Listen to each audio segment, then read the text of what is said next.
하나님 말씀은 사사기 20장입니다. 17절로 35절 말씀입니다. 사사기 20장 17절로 35절 말씀입니다.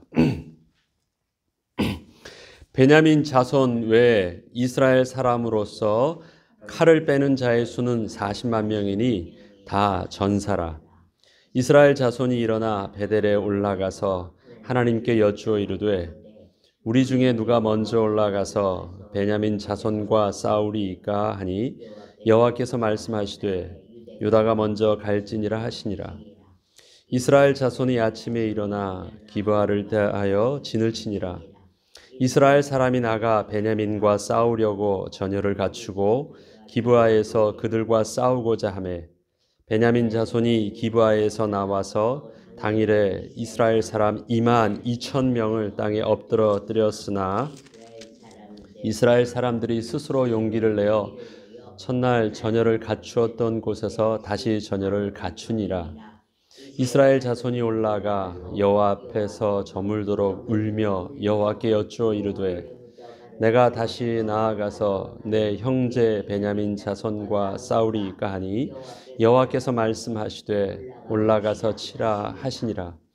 그 이튿날에 이스라엘 자손이 베냐민 자손을 치러 나아가매 베냐민도 그 이튿날에 기브아에서 그들을 치러 나와서 다시 이스라엘 자손 18,000명을 땅에 엎드러뜨렸으니 다 칼을 빼는 자였더라.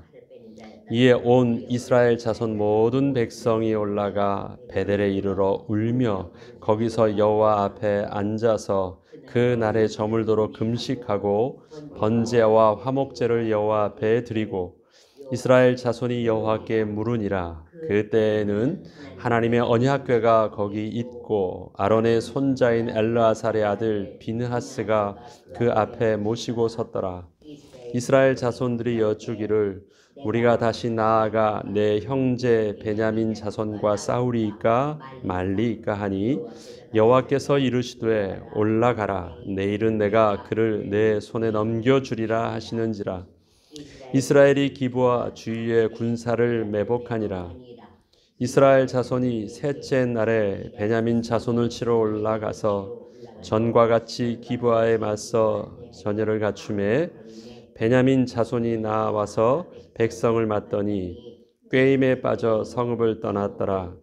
그들이 큰 길 곧 한쪽은 베델로 올라가는 길이요 한쪽은 기브아에 들러 가는 길에서 백성을 쳐서 전과 같이 이스라엘 사람 30명 가량을 죽이기 시작하며 베냐민 자손이 스스로 이르기를 이들이 처음과 같이 우리 앞에서 패한다 하나 이스라엘 자손은 이르기를 우리가 도망하여 그들을 성읍에서 큰 길로 꿰어내자 하고 이스라엘 사람이 모두 그들의 처소에서 일어나서 바알다말에서 진열을 갖추었고 이스라엘의 목병은 그 장소 곧 기브아 초장에서 쏟아져 나왔더라. 온 이스라엘 사람 중에서 택한 사람 10,000명이 기브아에 이르러 치매 싸움이 치열하나 베냐민 사람은 화가 자기에게 미친 줄을 알지 못하였더라. 여호와께서 이스라엘 앞에서 베냐민을 치심해 당일에 이스라엘 자손이 베냐민 사람 25,100명을 죽였으니 다 칼을 빼는 자였더라. 아멘.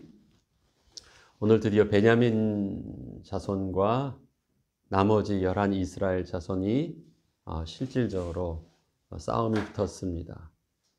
동족 상전의 이 비극이 일어나는 것이에요. 네 분이 일어나서 싸웁니다. 어제 말씀드렸듯이 이 베냐민 지파도 나름대로 오름이 있었고 저들도 나름대로 오름이 있었습니다. 결과는 어떻습니까? 이스라엘 자손 거의 4만 명이 죽었고요. 그 다음에 베냐민 지파도 거의 2만 명 이상이 죽었습니다. 6만 명이 넘는 숫자가 그것도 장정, 이스라엘에 가장 힘을 쏟아야 되는 그 장정들이 그만큼 6만 명이 죽은 거예요. 여러분 숫자가 6만 명이라는 숫자가 얼마나 많은 숫자입니까? 이스라엘의 전염병으로 죽을 때도 4만 명 그랬었는데 지금 여기가 죽을 때는 6만 명이 죽었습니다. 한 지파 자체가 완전히 소멸되는 숫자가 죽은 거예요. 그것도 장정들이요. 칼을 뺄 수 있는 힘이 있는 이스라엘의 힘 있는 자들이 죽은 것입니다. 이스라엘 자손이 전쟁이 나가기 전에 3번을 여호와께 물었죠. 그런데 그 3번의 결과는 다 어떻습니까? 이긴 것이 아니고, 그 다음에 영광이 아닌 거예요. 상처뿐인 영광이. 이긴 자도 졌고 진 자도 졌고 모든 것이 후회와 비참함만 남는 일이었습니다. 특이한 것은 여호와께서 저들에게 응답을 주셨다고 하고 말씀하셨어요. 그렇게 하라 말씀하셨다라고 합니다. 근데 결과는 저들이 여호와께 받은 응답이라고 말하기에는 너무 안 좋은 결과들이 일어났거든요. 하나님께 물었습니다. 첫 번째 이스라엘 자손이 그렇게 전멸당하니까 하나님께 물었습니다. 두 번째 막 울면서 하나님께 진행해서 또 물었습니다. 그래도 전멸당했어요. 세 번째는 이겼지만 이긴 것이 아니라 베냐민 지파가 전멸당했어요. 다 죽었습니다. 베냐민 지파는 그냥 전체적으로 보면 피해자로 나옵니다. 가해자라는 개념보다는요, 이스라엘 자손에게 그냥 피해를 입는 모습이 나옵니다. 우리가 오늘 본문을 통해서 봐야 될 부분들이 있습니다.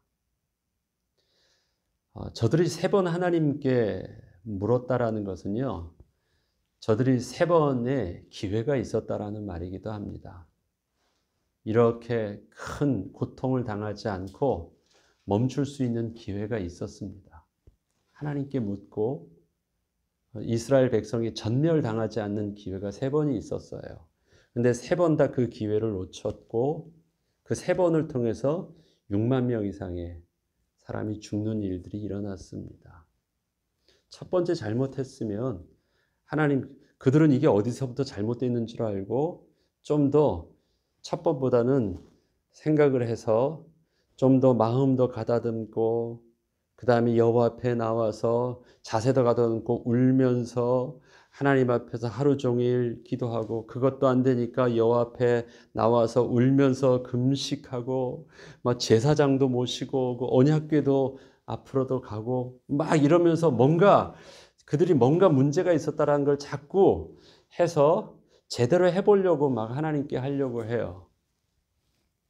3번입니다.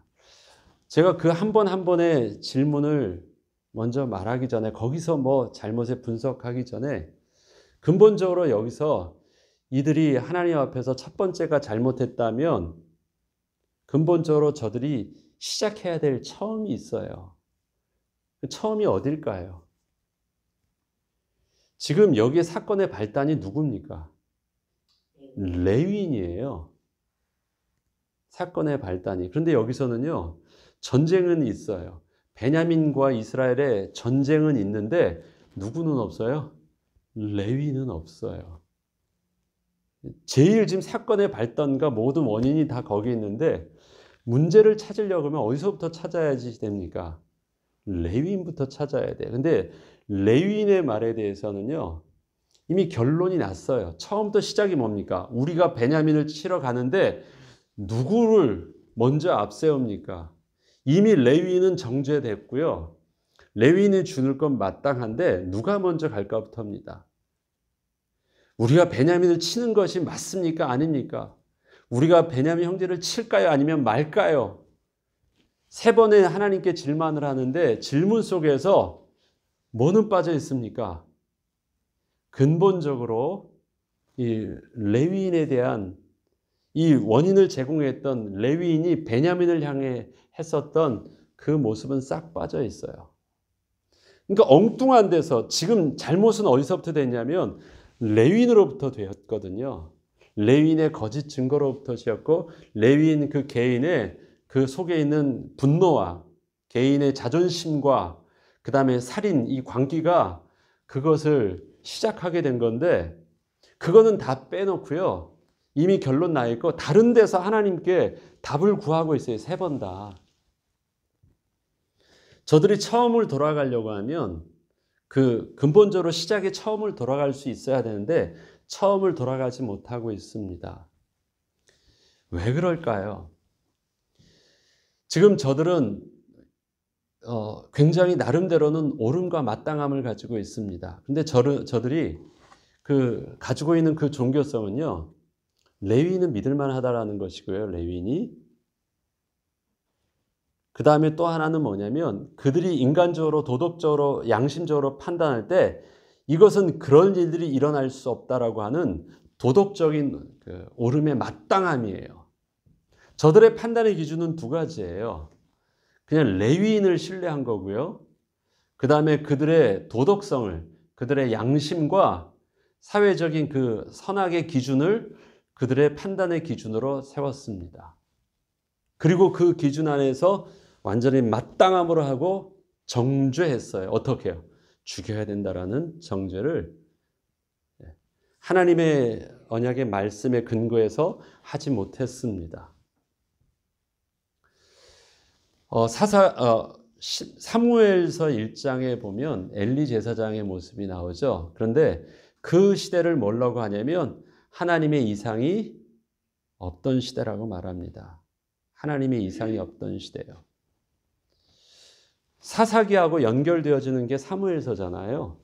같은 시대적 배경이고, 그래서 마지막 사사로서 사무엘을 말하기도 하잖아요. 같이 연결되어져서 여기서는 삼손으로 끝나지만, 그런데 사사기에서의 표현은 왕이 없다라는 표현을 쓰고요. 그 다음에 사무엘서의 표현은 뭐라고 하냐면 하나님의 이상이 없다라고 말을 합니다. 그건 뭐예요? 하나님의 음성을 듣고 하나님의 말씀을 전해줘야 될 그 제사장에게 하나님의 음성이 들리지 않는 것이에요. 하나님의 민감성이 없어요. 그래서 사람들이 와서 제사장의 말을 들으려고 하지도 않고요. 사람들도 관심이 없고, 그 다음에 제사장도 하나님의 음성을 듣지 못해요. 영적으로 무감각해요. 그 앞에서 자식들이나 그 앞에서 일어나고 있는 제사의 거룩성을 해치고 있는 그 타락함도 무감각하게 받아들여요. 그냥 내 자식이 내 새끼가 소중한 거예요. 뭐 그 이상 받아들이질 못해요. 그러면서 사무엘이 나왔을 때 어떤 일들이 일어납니까? 사무엘이 하나님의 음성을 듣고요. 하나님의 말들을 그가 전할 때 그 말이 하나도 땅에 떨어지지 않고 이스라엘 백성들의 2귀가 울리게 하여 주신다고 하시는 것이 하나님의 새로운 은혜의 시작이 되어집니다. 말씀이 땅에 떨어지지 않고 귀에 들린다. 그러니까 다시 말하면 이 성직자나 아니면 일반 백성이나 누구 잘잘못을 따지기 전에 하나님의 음성을 들을 수 있는 귀, 그 다음에 하나님의 음성을 말할 수 있는 입. 오늘 본문을 보면 또 지금 이스라엘 백성들의 지금 이 심각한 문제를 보면요, 하나님의 음성을 들을 수 있는 귀가 없었고 레위인은 하나님의 말씀을 전할 수 있는 입이 없었어요.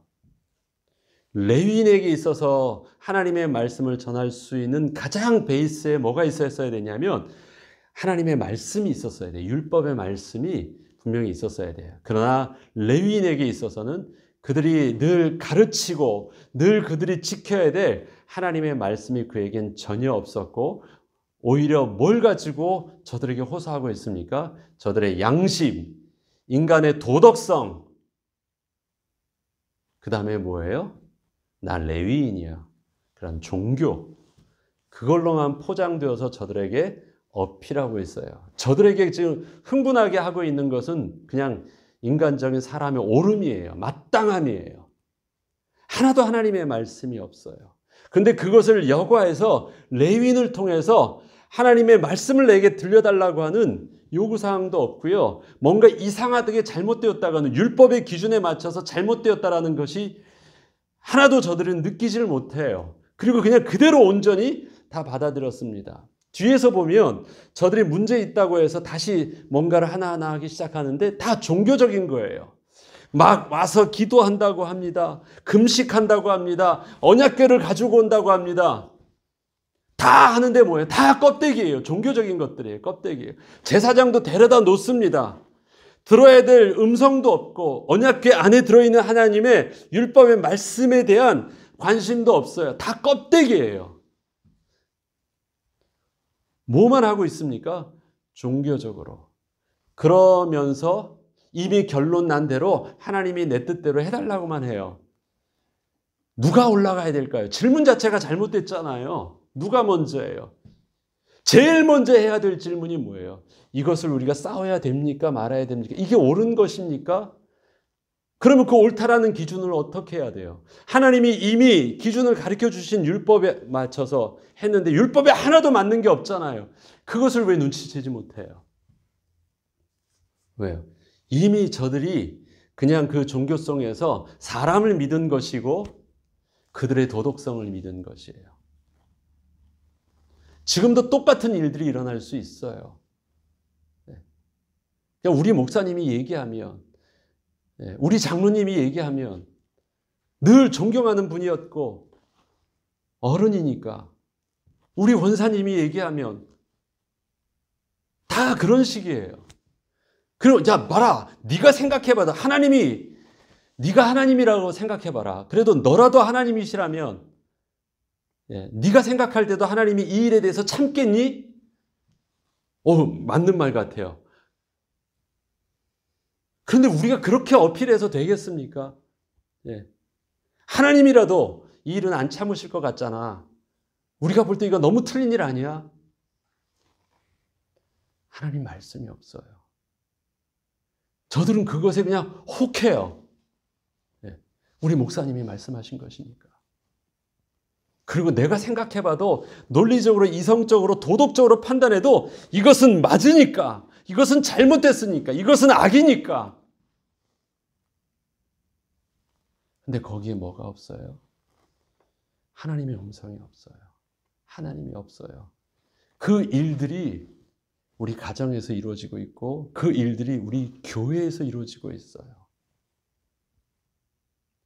그리고 이 일에 대해서 하나님이 내 편 되달라고 해요.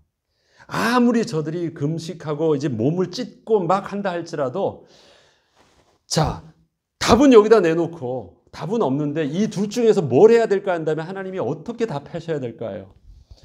그래, 네가 하고 싶은 대로 해. 지금 그거예요. 네가 하고 싶은 대로 해요. 하나님의 음성을 받았으면 이것에 대한 응답이 복으로 와야 될 거 아니에요. 저주로 와요. 다 죽어요.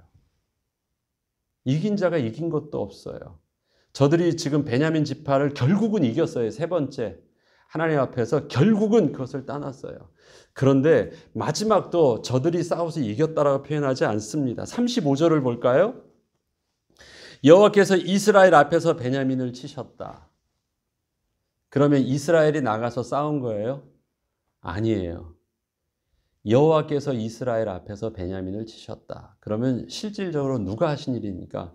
여호와께서 이스라엘 백성에게 베냐민을 치시는 것을 보여주셨어요. 하나님이 전쟁하셨어요.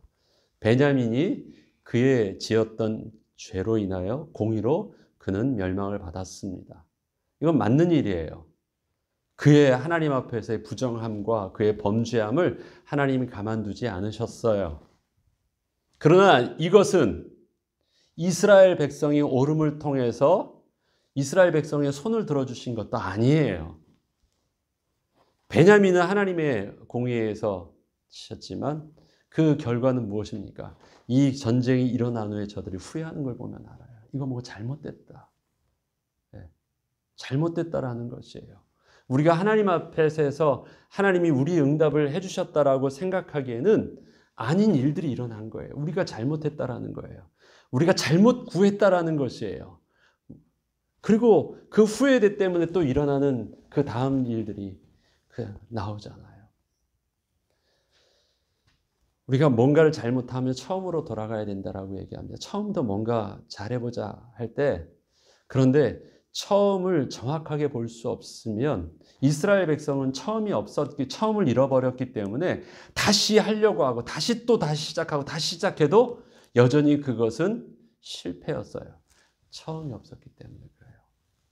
그럼 저와 여러분에게 있어서 하나님께서 이스라엘 백성에게 3번의 기회를 주셨어요. 3번 다 잃었어요. 첫 번째 했으면 그가 처음으로 돌아갔으면 거기를 멈출 수 있었어요. 못 멈췄어요. 안 한 게 아니에요. 나름대로는 해보려고 했는데 실패했고요. 또 해보려고 했는데 또 실패해요. 무엇을 가지고만? 종교를 가지고만 하려고 하니까 그래요. 종교를 가지고만.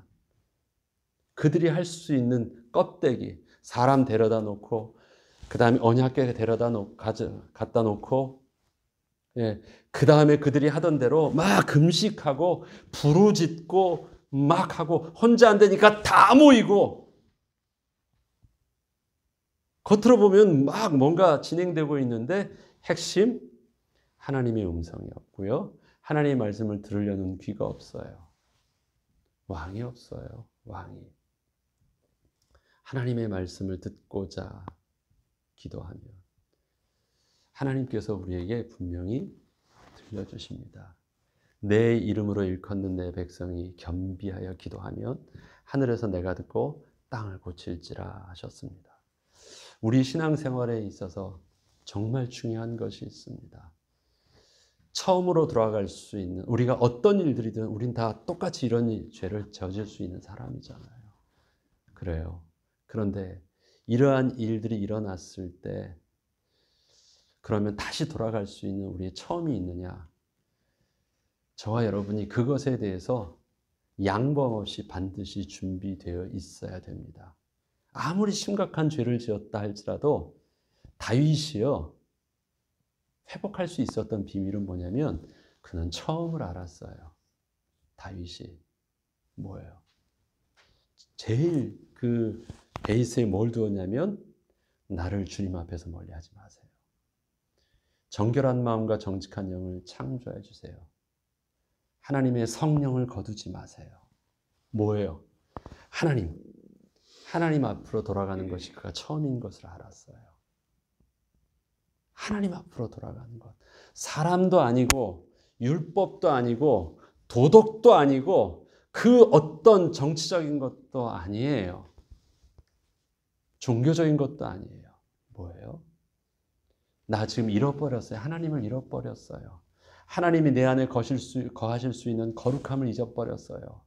그러니까 어떻게 해요? 하나님이 다시 내 안에 거하실 수 있도록 정결한 마음 창조해 주세요. 다시 내 좌소를 창조해 주세요. 그리고 어떻게 해요?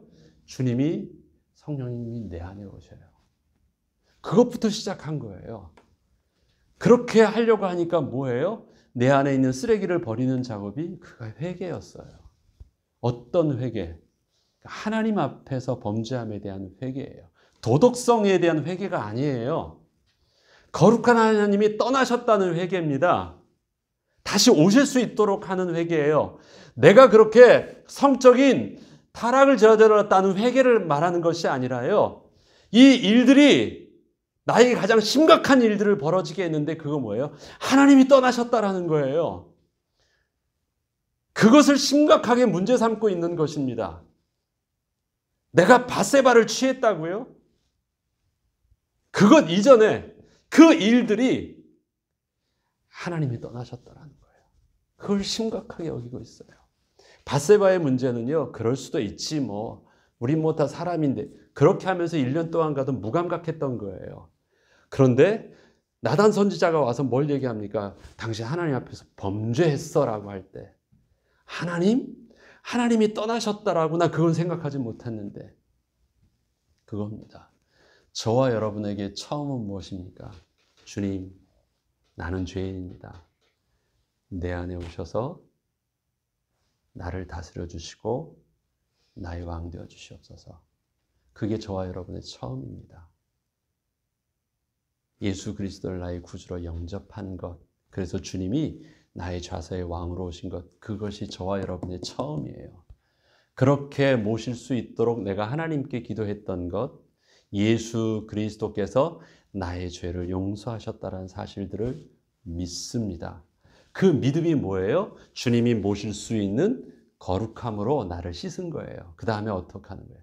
그 위에 주님을 모신 거예요. 그게 우리 처음입니다. 그럼 뭐부터 해야 돼요? 뭔가 문제가 있다고 하면 뭐부터 해야 돼요? 누가 왕이었냐부터 찾아야 되는 거예요. 하나님이 내 안에 왕이 되어주지 못하셨다? 하나님이 나를 떠나셨다? 하나님이 계신 것처럼, 이들은 이스라엘 백성들이 지금 하나님을 왕으로 모시는 것처럼 생각하고 있지만 하나님이 지금 왕으로 계세요? 아니에요. 이미 저들이 다 주도권을 쥐고요. 하나님을 알아서 내가 할 테니까 그렇게만 해주세요 하고 있어요. 그래서 하나님은 못하고 계신 거예요? 침묵하고 계신 거예요. 그냥 네가 알아서 하라고 얘기하는 거예요. 이미 저들의 부정함이 하나님에 대한 그 좌소를 다 버린 거예요. 우리에게 있어서 뭔가 내 뜻대로 하나님이 되어지면 응답이 아니라 나는 하나님께 기도해서 그렇게 하나님이 응답 주신 것 같아서 시작했는데 이거 보면 아니에요. 그러면 우린 빨리 눈치채고요. 어디서부터 시작되어지나요? 하나님이 나의 왕 맞으셨습니까?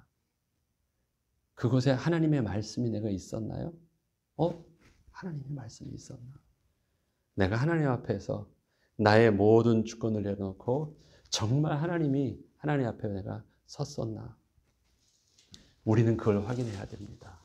그러면 이것이 한 번으로 끝날 수 있어요. 이스라엘 백성들의 3번 속에서 한 번으로 끝날 수 있어요. 3번의 기회가 다 놓쳤어요.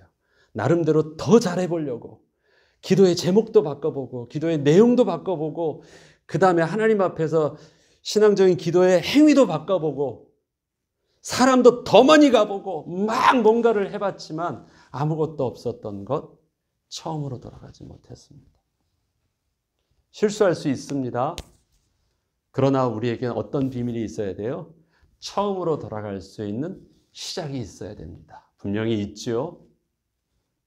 주님이 우리 가운데 늘 정직한 영과 정결한 마음을 창조하여 주시고 주의 성령으로 오늘도 나를 새롭게 하여 주시고 성령의 불로 나의 죄성을 완전히 도말하여 주시고 다시 성령께서 내 속에 없었던 하나님의 영적인 감각을 창조하여 주셔서 죄에 대해서 깨닫게 해주세요. 하나님의 의에 대해서 다시 내가 나의 분과 나의 양심의 의가 아니라 하나님의 공의에 대해서 성령께서 다시 민감하게 해주세요. 그리고 이 땅에서 내가 소망 가는데 집착해가지고 그것 때문에 나의 분노가 일었던 소망 말고 하나님의 진짜 소망, 영생을 내가 소망으로 붙잡게 하셔서 지금 내가 미련과 집착 속에서 붙잡혀 있던 그것 쓰레기처럼 버리고 다시 하나님 나라의 소망 속에서 다시 시작하게 해주세요. 그게 성령 하나님께서 우리 가운데 허락해 주시는 죄와 의와 영생의 비밀입니다. 그걸 어떻게 우리가 날마다 기도하는 거예요. 그게 성령 충만해달라는 기도입니다. 성령 충만받아서 막 불받아가지고 막 능력받아가지고 나를 지금 대적하는 저들을 박살내고 내가 지금 하는 것 내 원대로 막 에너지를 발산하는 것이 성령의 충만이 아니라 왕을 왕으로 알고 하나님의 음성을 음성으로 듣고 그 말씀대로 내가 순종할 수 있도록 내가 그렇게 이끌림을 받는 것이 성령의 충만함입니다. 오늘 말씀을 정리하겠습니다. 다른 것 가지고 이것을 막 분석하고 하기 전에 저는 그냥 간단하게 이렇게 앞서 말씀드렸듯이 말씀드립니다. 이스라엘 백성들에게 3번의 기회가 있었다. 그런데 저들은 처음으로 돌아가는데 처음으로 돌아가지 못했다. 레위인을 사람을 믿어서는 안 돼요. 그건 종교니까. 그들의 개개인의 양심도 믿지 마세요. 나의 옳음도 도덕성도 믿지 마시고 나의 인격도 믿지 마세요. 또 우리 가운데 옳다고 하는 그 마땅함 가운데 대중의 옳음으로 따라가지도 마세요. 하나님 한 분만이 옳습니다. 그리고 하나님이 우리의 왕 되어주시고 성령께서 주관하여 주셔야 됩니다.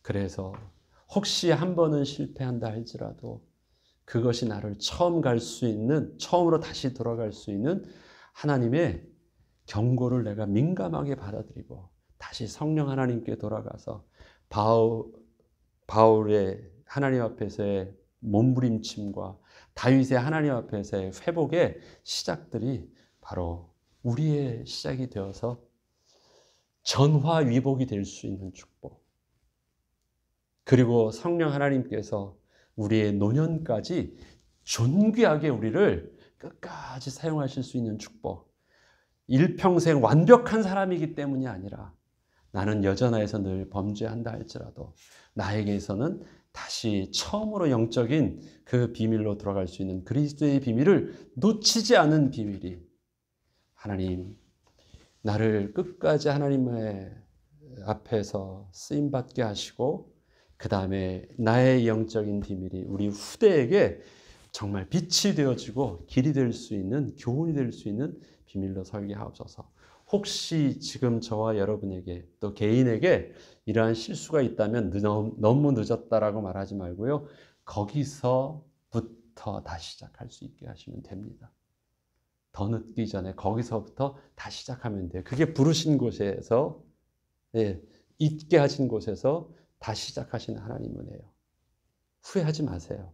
뭐부터 하면 돼요? 처음으로 다시 돌아가면 그것을 통해서 하나님은 다시 복되게 하여 주십니다.